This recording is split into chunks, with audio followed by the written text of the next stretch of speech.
Alright, let's go. Okay, so punta na tayo kila Dustin. Si Dustin pala, papakilala ko mamaya. Most probably makakasama natin in the future. Kasi si Dustin, kapwa ko drummer na mahilig rin sa motor. Although ang discipline niya is trails, hardcore trailer yun eh. Ako naman napapaibig since nag-trails ako ng bike. Parang naisip ko parang maganda rin yata mag-trail sa motor. So ito ang susubukan natin. So we're gonna pass through Suelio papunta ng Irisan. Suelio, Asin, Irisan. And samahan ako ni Dustin kasi anuhin niya, titignan niya yung motor kung maayos. So nga pala, ang rason kung bakit tayo bababa ngayon ay may kausap tayo na pwede nating makadeal. Hopefully kaswap natin. So pakakawalan na natin si Bruno. Kukuha tayo ng bike na pwede nating idala sa rough road. Pwede nating tayo-tayuan, ganyan. Technically magda-downgrade tayo from 500cc. Yung titignan nating motor ay 400cc. Ang Royal Enfield Himalayan 411. Alright, so swap natin to. Add cash lang siya. Maaraw dun sa bundok. There, can you see? It's sunny over there.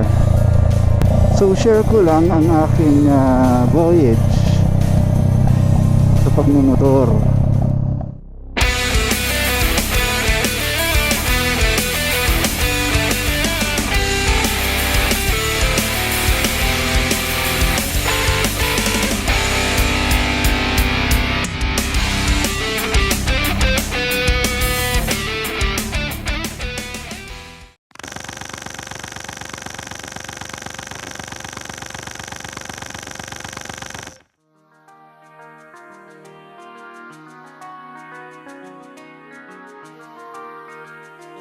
So, una akong kumuha ng motor year 2018 kasi during that time I was working in BGC sa Taguig. Tumutuloy ako sa Pasig. So it's an hour travel lagi, an hour commute from our place to the workplace. So talagang nakakapagod.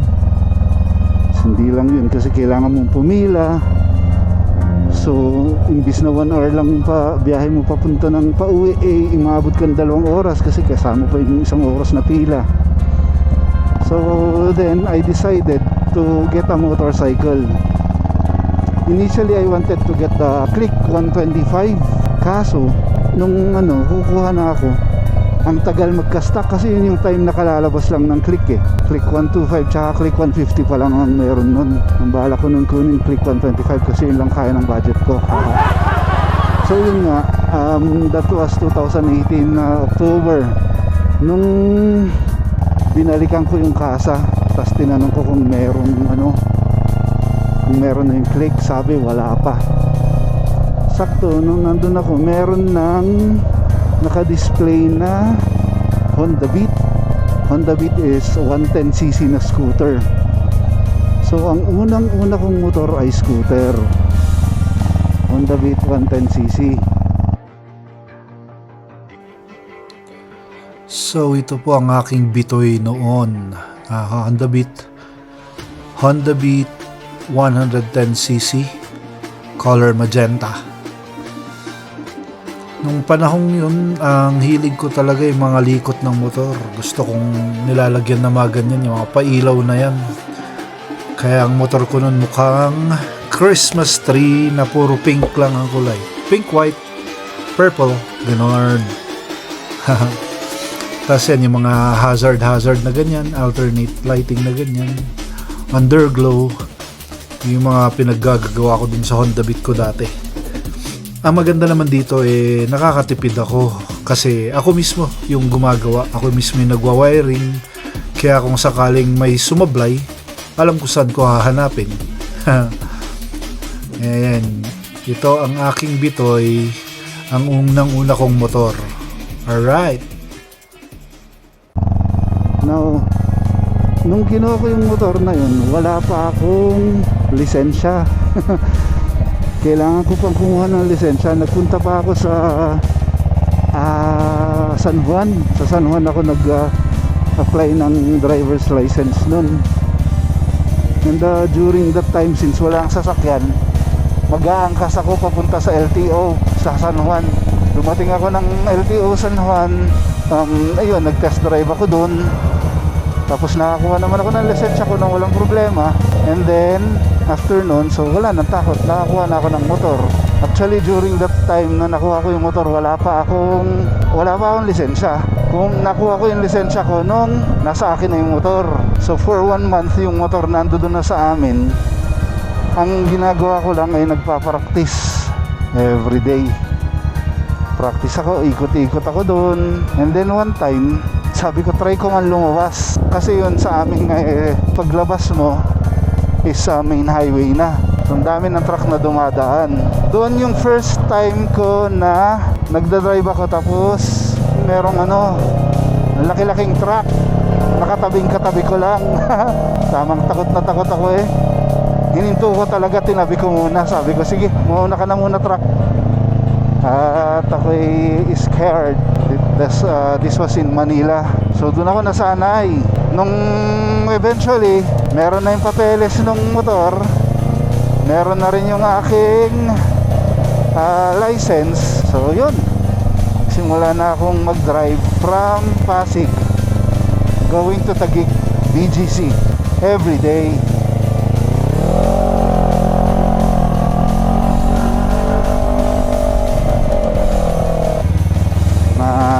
Estudyante, papasok pa lang sila, it's 7:02 pa lang.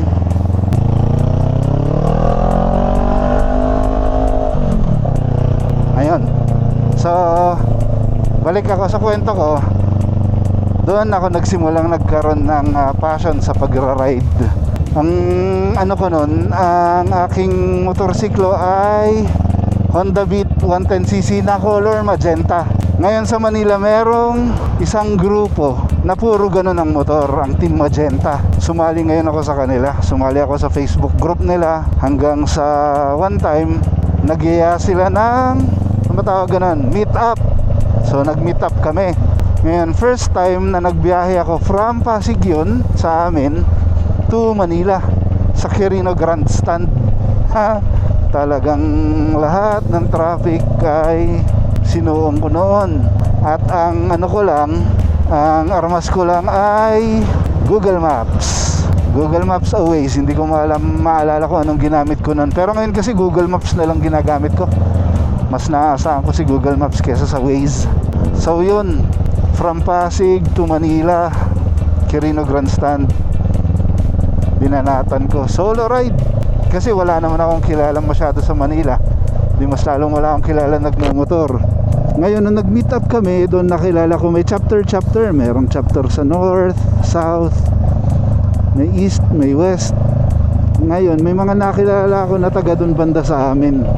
Hindi mismo sa Pasig pero sa may Kainta. Yan. So naging kasama namin, naging friends. Pag minsan, pagka may ganong meet up, sabay-sabay kami na bumabiyahe papunta ng usually kasi talaga sa Quirino Grandstand sa Manila. So magmi-meet up kami doon sa may Shell sa C5, tapos sabay-sabay na kami pupunta sa Manila sa Quirino Grandstand. Ngayon yung grupo namin noon is an organized group. May presidente kami, may president, vice, may ganyan. And minsan nag-set sila ng ride. Ang aking very first ride, na very first long ride, very memorable kasi marami kaming pinuntahan, malayo-layo yun. Ang aga namin nag-meet, alas 5 ng madaling araw yata or alas 4. Tapos punta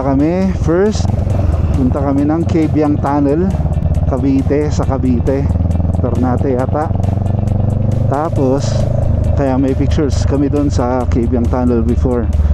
After Cabiang Tunnel, napunta kami sa hindi ko maalala kung dumiretso kami ng Fantasy World or Tagaytay muna. Fantasy World yata muna. So nagpunta kami Fantasy World.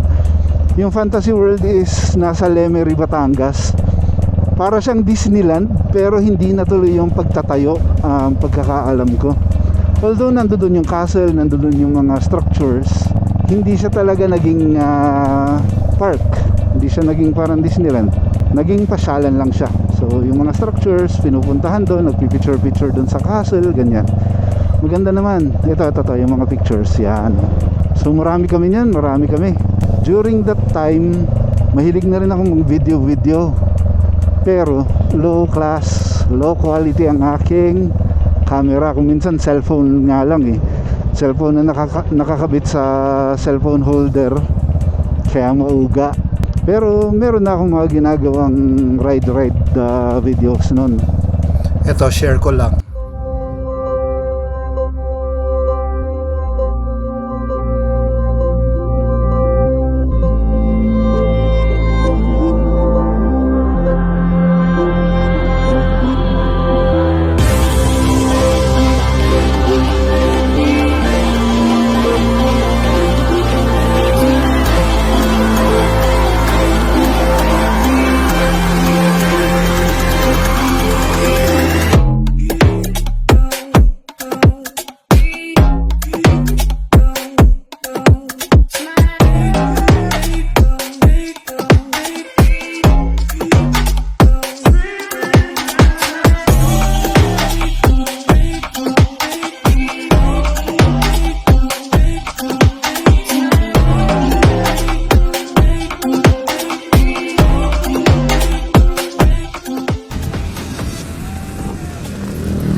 Nakauwi kami ng bahay alas 8 na, alas 7 na, basta madilim na.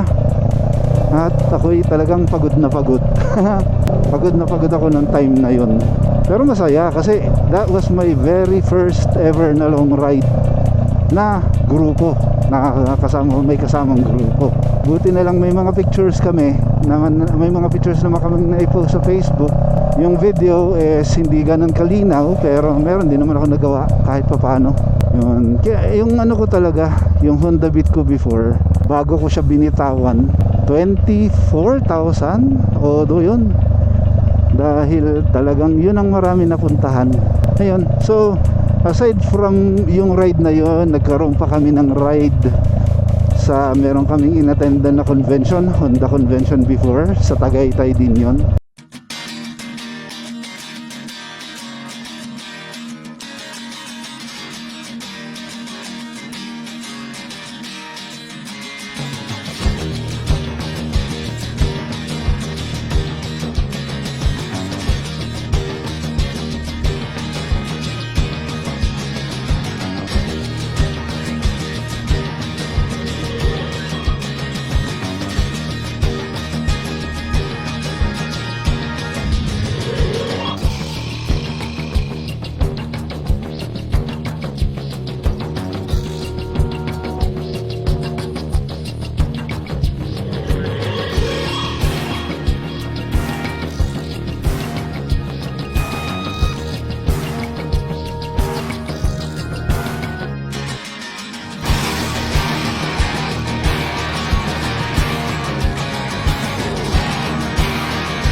Tapos nung bago ako umakyat ng Baguio, nakasama pa ako sa last ride sa kanila eh.